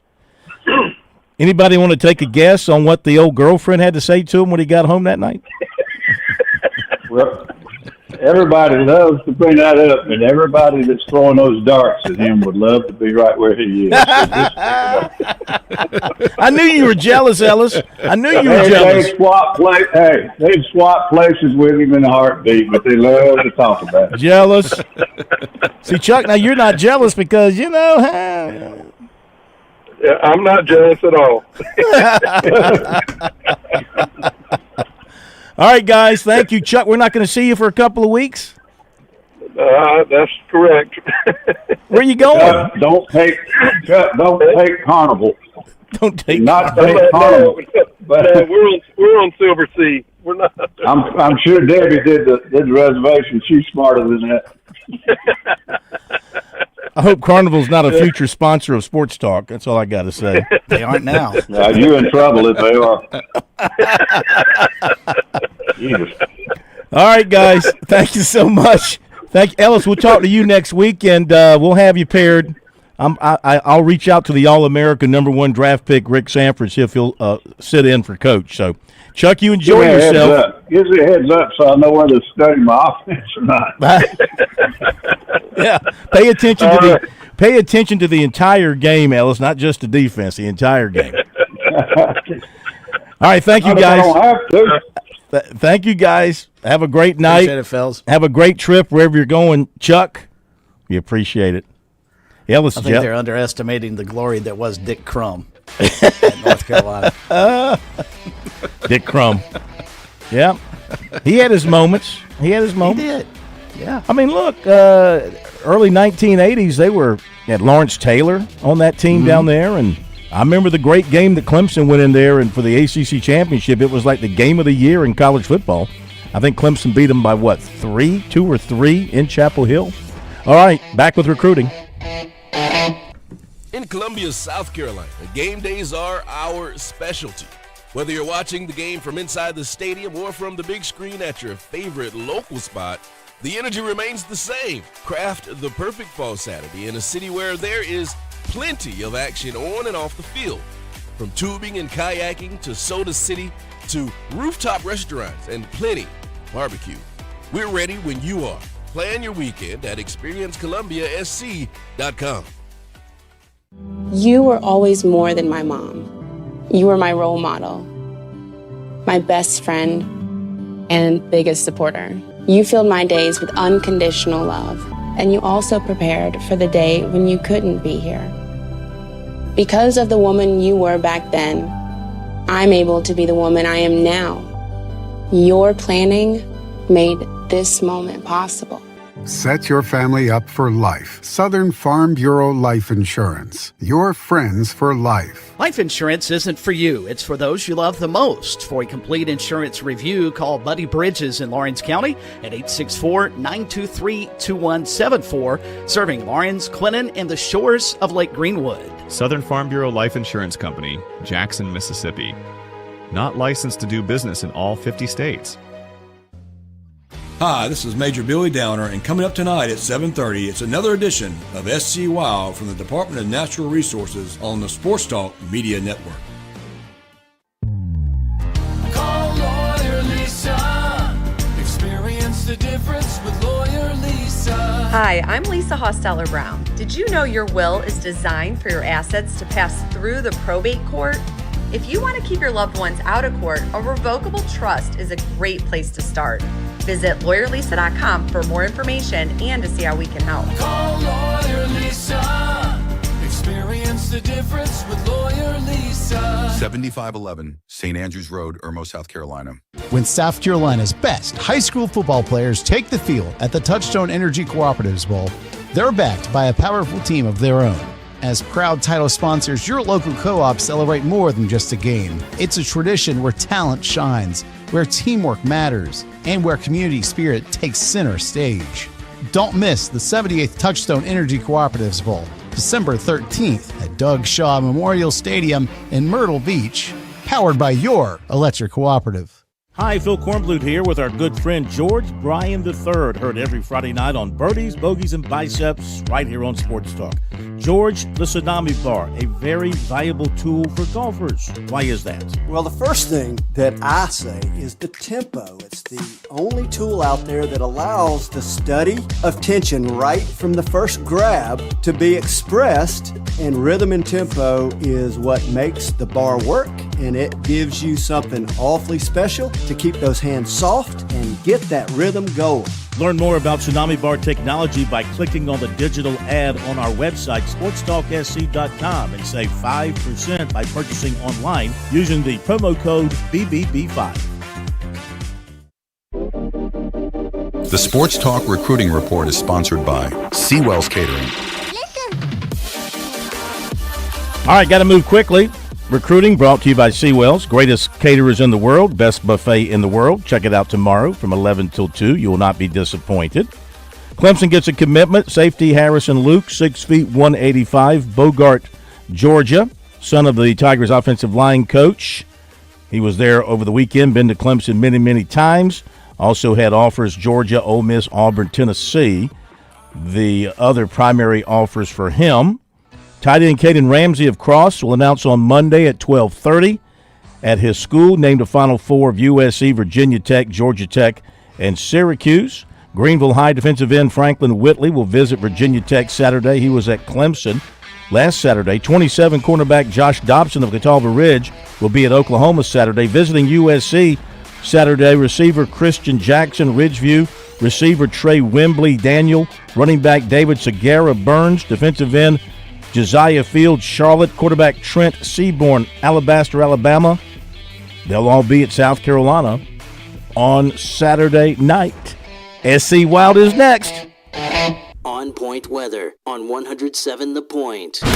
Here's tonight's forecast. A few clouds rolling in overnight, but we're not expecting any overnight showers. The low temperature dipping to 65. Tomorrow, a blend of sunshine and clouds to go with a slight 20% chance of a shower. The high temperature will top out at 89. Friday and Saturday, we get a reminder summer's not over yet. We're in the low 90s as high temperatures. The weekend looking great, mostly sunshine-filled skies both Saturday and Sunday. I'm Cal Moss with your On Point local weather. If you've never had genuine Wagyu or Hereford steaks and burgers, you don't know what you're missing. Time to order the best of the best from HandJCattle.com. These are local farmers in Saluda where tradition meets quality. The best quality beef and a discount for Point listeners. Enter keyword The Point as one word and get 10% off, plus free delivery in Lexington and Richland County orders of $50 or more. It's cooked in season over at HandJCattle.com. The Point. With SRN News, I'm Keith Peters in Washington. The conservative news network Newsmax has filed an antitrust lawsuit against Fox News. It says Fox has sought to maintain its market dominance through intimidation and exclusionary business practices designed to stifle competition. The lawsuit says Fox has sought to block television distributors from carrying Newsmax or minimize its exposure, pressured guests not to appear on the rival network, and hired private detectives to investigate Newsmax executives. President Trump suggests New Orleans could be his next target for deploying the National Guard to fight crime. This follows his decision to send additional law enforcement to Chicago and Baltimore. On Wall Street, the Dow down by 24 points, but the Nasdaq rose 218. More details at srnnews.com. Nobody plans for a plumbing problem. They come unannounced and usually at a very inconvenient time. Franklin Plumbing and Drain Cleaning is your trusted ally. They recognize just how vulnerable a customer is at this time, and they want to help. They have well-trained plumbers who are there to make a difference when you need it most. I've experienced this. They're knowledgeable about their craft. They're not coming to your house to pitch new products. If something is broken, they'll give you a price to fix it if it's possible, or a price to replace it if necessary. Franklin Plumbing and Drain Cleaning is also locally owned and operated, or I simply wouldn't endorse them. Josh and his team prioritize customer service above everything else. They handle every issue with care and precision. Those are not just words. I've had Franklin Plumbing and Drain Cleaning out to my home. They back up those words with their actions. If you have a crisis, get some peace of mind. Online, you find them at franklinplumbing.sc.com, or you call 799-2222. That's 799-2222. I'm absolutely positive they will make whatever is wrong right again. Franklin Plumbing and Drain Cleaning. Opa! It's time for the 38th Annual Columbia's Greek Festival, September 18th through the 21st in the parking lot of the Holy Trinity Greek Orthodox Cathedral in downtown Columbia. Everything you love about the Greek Festival is back. The shopping, the magnificent cathedral tour, the music, the dancing, and all the Greek food. Columbia's Greek Festival, September 18th through the 21st on the 1900 block of Sumter Street. Details at columbiasgreekfestival.com. Our rights come from God, not government. The unelected, unaccountable bureaucrats have taken that away from us. Doge SC's mission follows the president's agenda to put the citizen back in charge by dismantling the South Carolina unelected agency state and returning the savings to citizens by eliminating the state income tax. I'm Ram Reddy, founder of Doge SC. I urge you to go to dogesc.com and join the movement. Paid for by My Voice SC, 2 Office Park Court, Suite 103, Columbia, South Carolina, 29223. Hey y'all, it's Ted from Flight Deck Restaurant. We're introducing the Wing and a Prayer Wednesday special. Purchase an order of wings and a drink and get a free gift card for the arcade. We have some of the most mouth-watering jumbo wings like flamethrower hot wings, barbecue wings, teriyaki wings, honey mustard wings, terry hot wings. You can get a half dozen for $9.95 or a dozen for $18.95. Served with celery and choice of dressing. So come join us at Flight Deck Restaurant to enjoy some great jumbo wings and lots of fun in our new and improved arcade. And we at Flight Deck Restaurant thank y'all, and God bless. Want to hear my success story? I'm Fran Halloran, the money coach. I'm celebrating a decade of partnering with The Point. It's one of the best decisions I ever made. I've used The Point to significantly grow my small business. It started with a meeting with Kevin Cohen. Do you own a small business? Are you on a limited budget? No problem. Reach out to Kev at 563-8558. Get a customized plan and start your journey to business growth with The Point today. Success is one call away. Take the leap. It's SC Wild with Major Billy Downer from the Department of Natural Resources. Major Downer is here to answer your questions about the great outdoors. Call in now at 888-898-2525 and join SC Wild on the Sports Talk Media Network.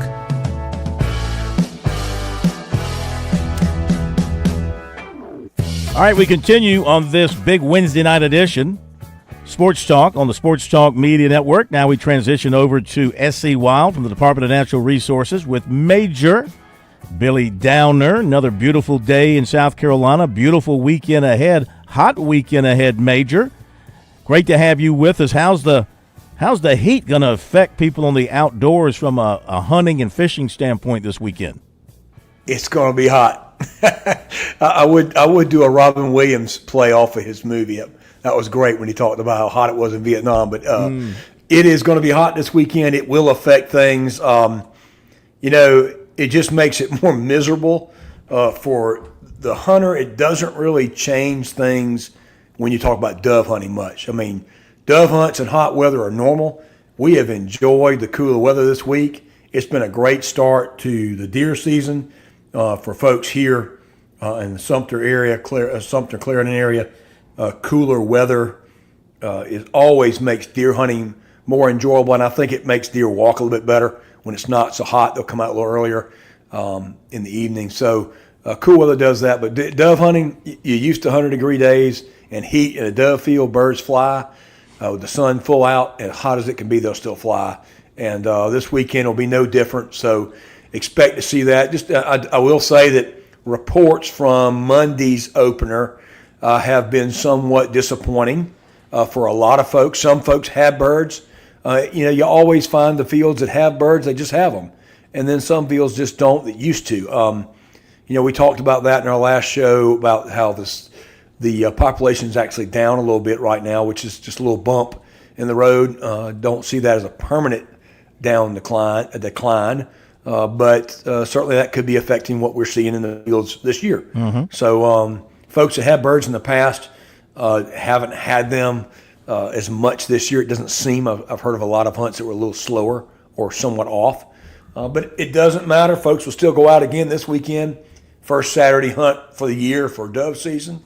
Our wildlife management areas will be open for dove hunting. If you're looking for those areas, go to on your phone.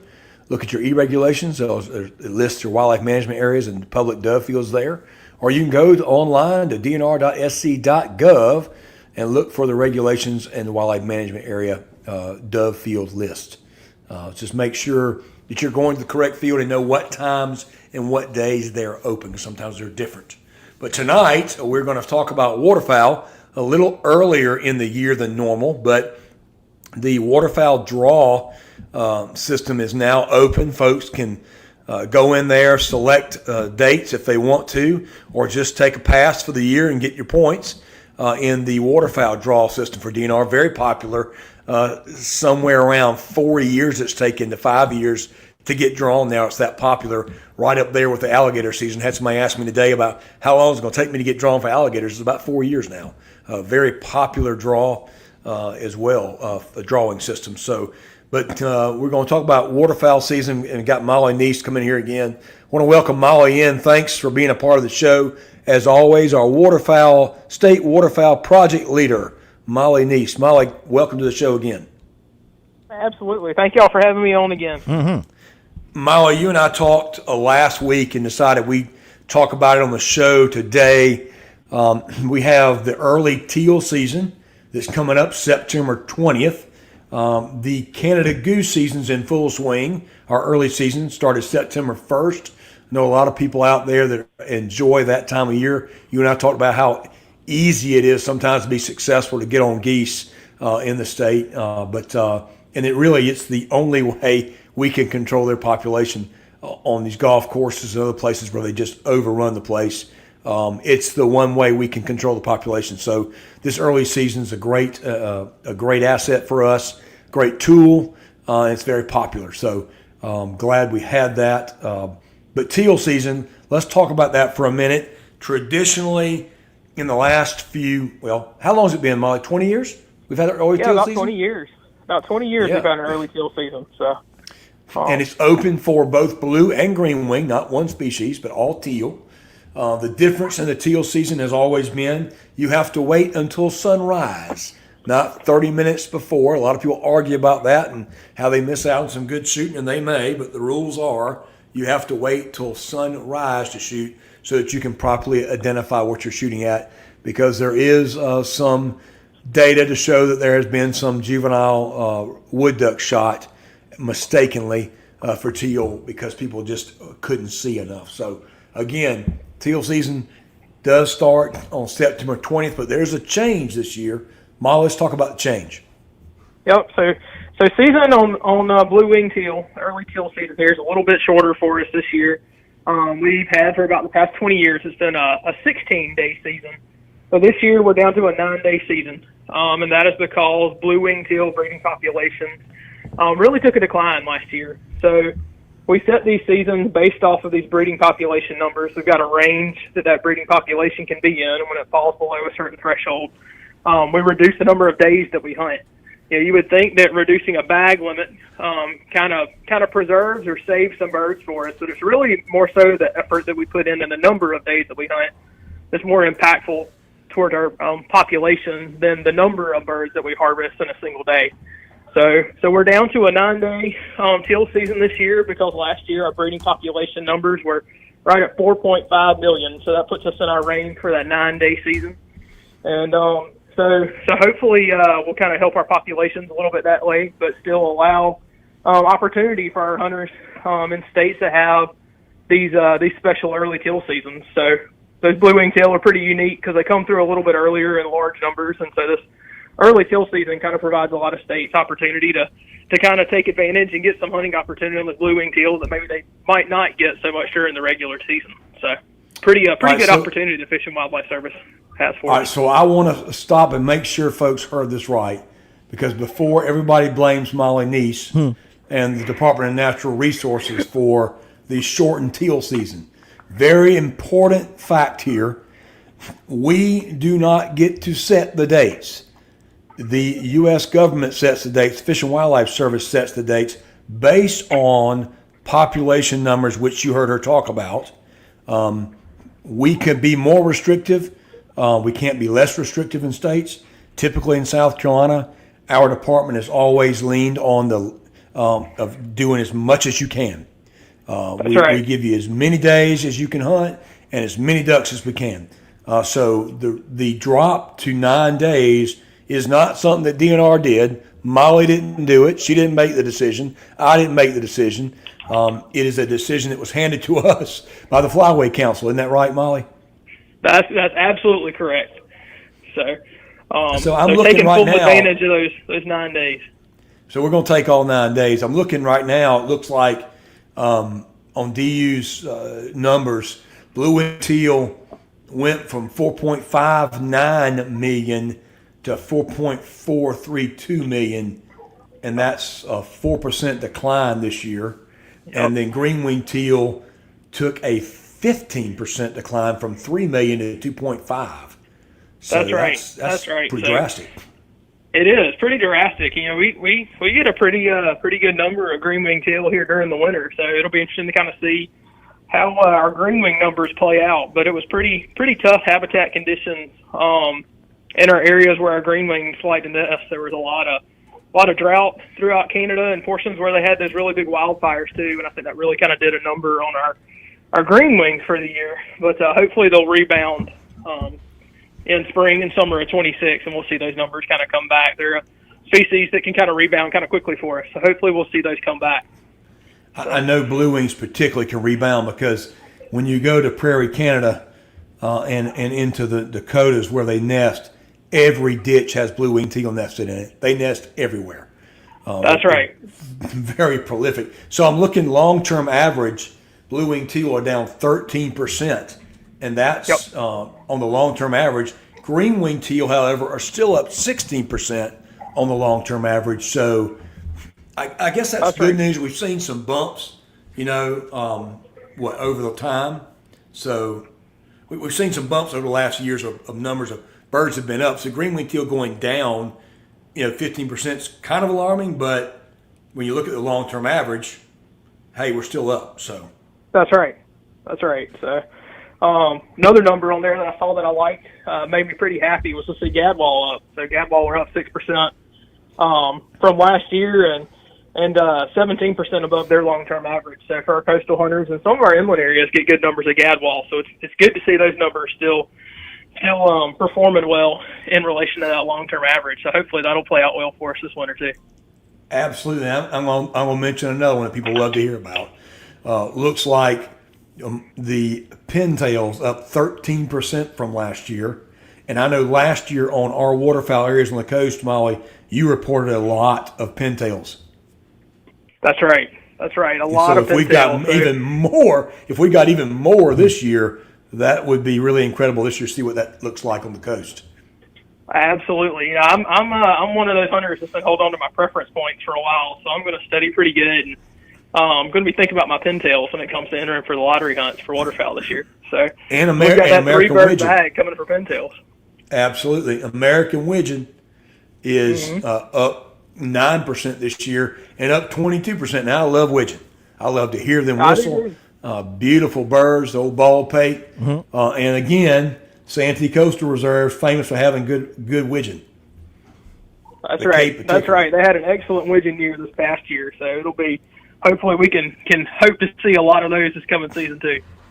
Now, did I catch you say something about pintails? I want to mention that. Did you say something about a 3-bird limit? That's right. So a change coming up for this coming the regular duck season, as our pintail bag limit will go to 3. So since that pintail numbers, there'll be duck hunters doing backflips on that one. Absolutely. So I know Santee Coastal Reserve staff was really happy to see that coming. We get a lot of hunters that come in after lottery hunts, and they've got their pintail, and they talk about pintails that they saw all morning. So we're looking forward to that, hoping the pintails show up for us in good numbers again this year. But I know a lot of hunters are going to be excited to see that. That 3-bird bag for pintails is pretty big deal, and that's nationwide, a 3-bird pintail bag. And so we'll also see that in 26, 27 too, with the breeding population numbers that came out just this week. So that's exciting. That's awesome. and new news. So. All right, and for the discerning waterfowler out there, I want to make a note about one special species, the northern shoveler, the old spoonie. The spoonies are up again, 4%, folks. I know you're excited about that. If you're a discerning waterfowl hunter, you are waiting to see spoonies in your spread. And the spoonies, ladies and gentlemen, are up 4%, so more spoonies for this year. I don't know. The old tuxedo mallard is coming back. That's right. I have never seen a good retriever that complains about a good spoonie. So I'm happy to see the spoonies up. I've only had one dog spit out one duck, and it was a ruddy duck, and I can understand why. This stiff tail got him right in the face, and he spit it out. But as far as looking at divers for a moment, looks like redheads are up 17%. 25% on the long-term average. That's exciting. Canvasbacks are up 22% and 17% on the long-term average. That's incredible. Scaup, however, looks like we're still continuing to see declines in the bluebill. Going down 10%. So I don't see ringneck numbers. Have you heard anything about ringnecks? I haven't heard much about ringnecks yet this year. They kind of breed up in the... I just found it. Sorry. I apologize. I just found it. Ringnecks are up 9%. So for the ponds and around Lake Marion and Remini and across South Carolina, they'll be very happy.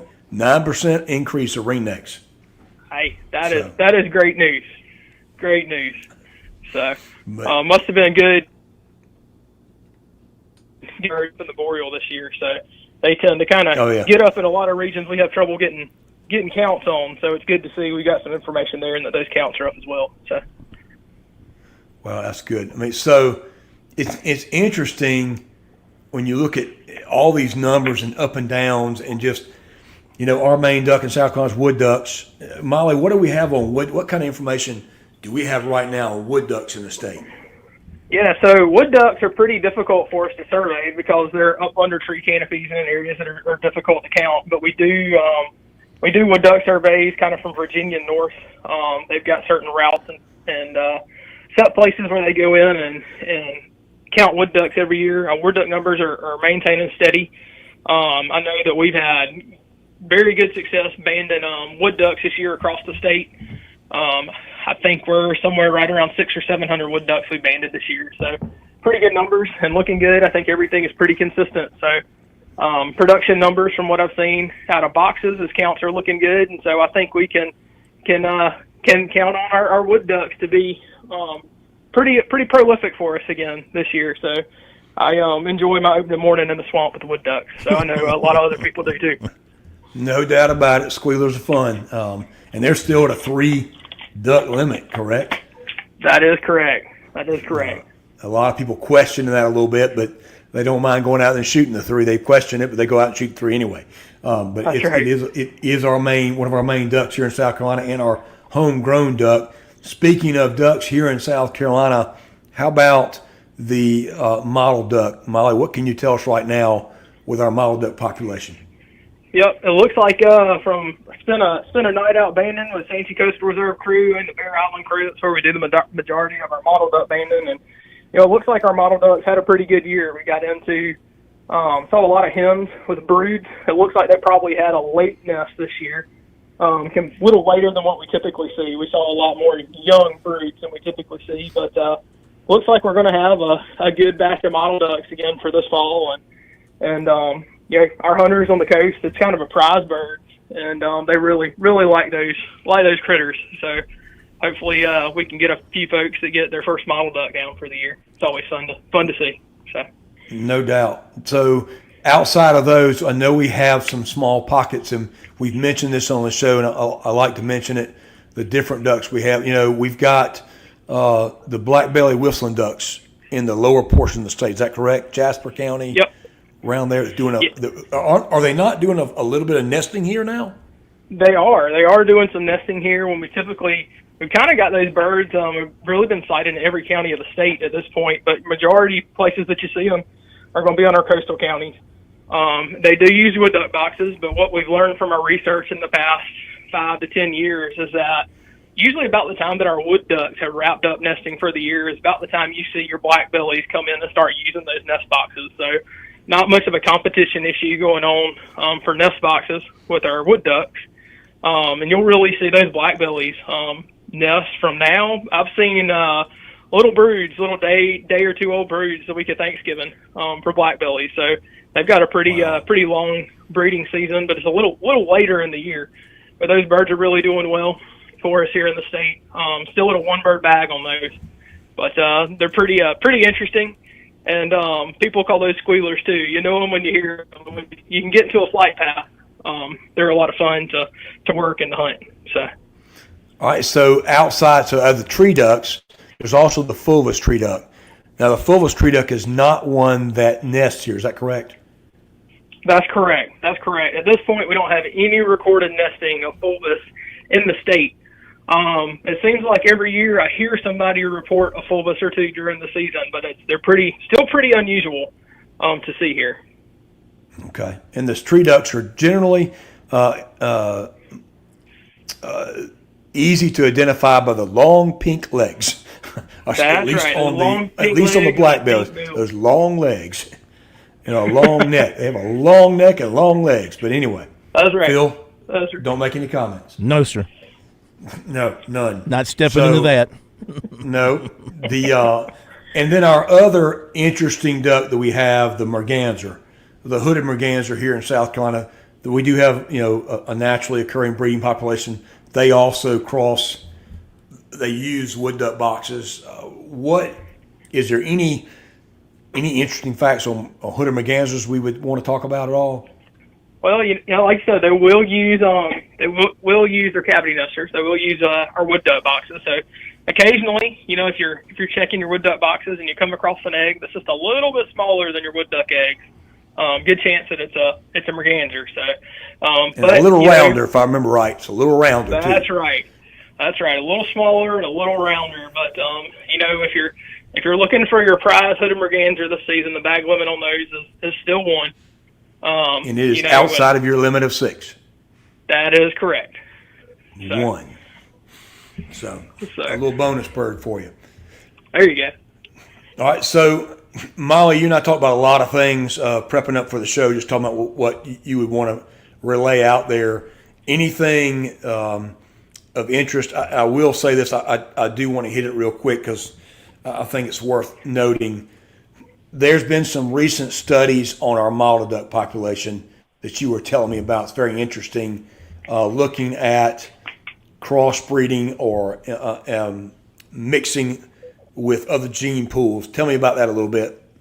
That's all right. There's been a lot of interest related to captive reared mallards in South Carolina here in recent years. A lot of genetics work going on and some other different research studies. But one of the things that some folks have looked at in relation to captive reared mallards and genetics and mottled ducks in South Carolina is there was some concern as to if these captive reared mallards were interbreeding with our mottled ducks and creating kind of a washed down gene pool of our mottled ducks here in the state.